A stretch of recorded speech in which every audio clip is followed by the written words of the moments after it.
আমাদের যে ধরনের কোয়ালিটি বলার আমরা কিন্তু ওই পারফর্মটা করতে পারতেছি না। আমাদের দেশে প্লেয়ার যদি পারফর্ম না করে অবশ্যই আর একটা চিন্তা ভাবনা করে, সেইটাই কিন্তু হচ্ছে। দর্শক আমাদের সাথে আছেন লিজেন্ডারি অফ স্পিনার বা রংপুর রাইডার্সের spin bowling coach Mohammad Rafiq. তার সাথে কথা বলতে চাই। রফিক ভাই, কেমন আছেন? আসসালামু আলাইকুম। আলহামদুলিল্লাহ ভালো।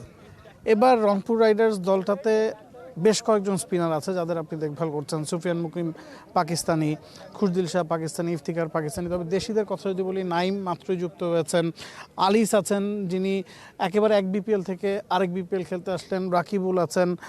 কেমন লাগছে আসলে স্পিন ডিপার্টমেন্টটা? আর দেখেন, স্পিন বলেন আর ফাস্ট বলার দেখেন, দুইটাই ডিপার্টমেন্টে দেখতেছি। অ্যাকচুয়ালি কি আমাদের যে ধরনের কোয়ালিটি বলার আমরা কিন্তু ওই পারফর্মটা করতে পারতেছি না।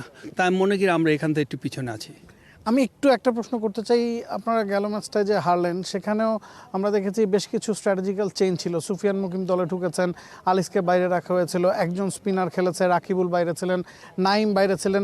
সাধারণত বিপিএল আমরা দেখি একাদশে দুজন তিনজন স্পিনার থাকে, এবার একজনের বেশি আসলে দেখা যাচ্ছে না। এটা কি কুয়াশার একটা বড় প্রভাব কিনা? আর দেখেন, অনেক কিছু চিন্তা ভাবনা হয়, বাট আমরা মেন কোচ যেটা ডিসিশন নেবে সেটাই। কারণ করি দেখা যাচ্ছে আমাদের বেশি নাইট খেলা হচ্ছে, এখন ওইটা চিন্তা করে যে নাইটের ভিতরে কে বল করবো, কয়টা স্পিনার নেবে, কয়টা ফাস্ট বোলার নেবে। তো ওভারঅল দেখা যাচ্ছে যে মেন কোচ যে আছে সেই কিন্তু এই ডিসিশনটা নেয়। আর তারপর আমি বলবো যে আমাদের দেশে খেলা হচ্ছে, তা আমাদের দেশে প্লেয়ার যদি পারফর্ম না করে অবশ্যই আর একটা চিন্তা ভাবনা করে, সেইটাই কিন্তু হচ্ছে।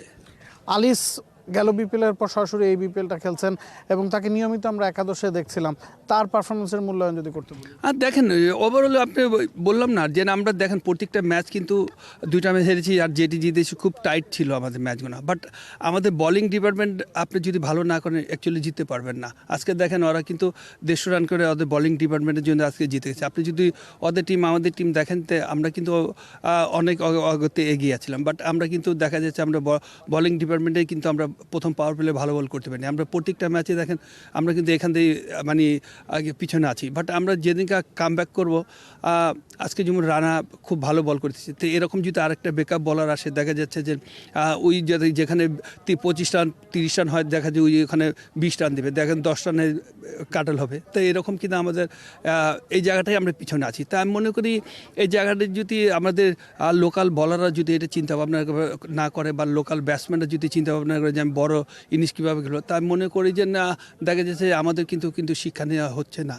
তা আমি মনে করি আমরা অনেক পিছনে আছি। একটু জানতে চাই যে মিকি আর্থার হেড কোচ হিসেবে দায়িত্ব পালন করছেন, আশরাফুল আছেন, আপনি আছেন, এই কোচিং টিমটা নিয়ে আপনার পর্যালোচনা জানতে চাই। না, আলহামদুলিল্লাহ আমরা যতটুকু পারি আমরা কিন্তু ওদের হেল্প করি, কারণ আমাদের ম্যানেজমেন্ট নিয়েছে ওদের হেল্প করার জন্য। তা আমি মনে করি যে আমাদের যে কোচ যে আছে অসাধারণ লোক, অনেক ভালো লোক। ওই যেই পরামর্শ দেয়, যে টিপস দেয়, আমি মনে করি যদি এটা যদি পারফেক্টভাবে শুনে, হতে পারে যে না আজকে খারাপ করেছে বাট নেক্সট ম্যাচে কাম ব্যাক করবো, এরকম কিন্তু ওই একটা সাজেশন দেয়। আর আমি মনে করি যে এইসব কোচের কাছে যদি ভালো কিছু না শিখতে পারে, সত্যি কথা আমাদের দুর্ভাগ্য। লেফট আর্ম স্পিনার হিসেবে একসময় বাংলাদেশকে বলা হতো যে বাঁহাতি স্পিনারদের আতুরঘর। এখন এই টুর্নামেন্টে নাসুম ভালো করেছেন, জাতীয় দলে আছেন, তানভীর ভালো করছেন, শেখ মাহেদি, রিশাদ আছেন। বাংলাদেশের স্পিন বোলিং লটটাকে কীভাবে দেখছেন এবং সামনেই বিশ্বকাপ আছে, কতটা আশাবাদী আসলে স্পিন বোলিং লটটা থেকে?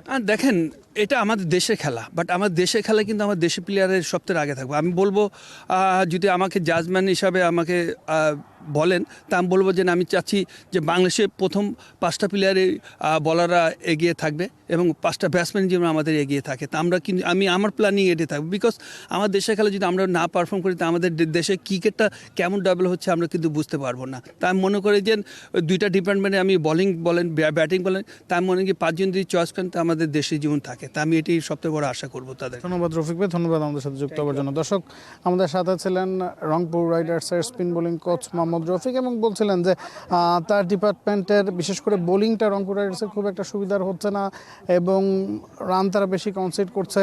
যেই ধরনের পোটেনশিয়াল এই দলটার আছে, সেই পোটেনশিয়ালের পুরোটা এখনও তারা আসলে দেখাতে পারেনি। সে কারণে এই দুটা হার, নতুবা আরও ভালো পজিশনে তাদের থাকার কথা। এবং তিনি বলছিলেন যে ম্যাচগুলো তারা জিতেছেন সেগুলো আসলে ক্লোজ এনকাউন্টার ছিল এবং সেগুলো সামনের দিকে এই দলটাকে এগিয়ে যেতে সাহায্য করবে। এবং তিনি চান আসলে বিপিএল যেহেতু বাংলাদেশের একটা প্রতিযোগিতা, স্পিন ডিপার্টমেন্ট বলুন, পেস ডিপার্টমেন্ট বলুন বা ব্যাটিং বলুন, রানে উইকেটে যাতে বাংলাদেশিরাই আসলে আধিপত্য বিস্তার করেন। Nabil Kaiser, T Sports. For more updates, subscribe to our YouTube channel and click on the bell icon. Follow us on Facebook and Instagram. Download T Sports app to enjoy exciting games and highlights. Visit tsports.com.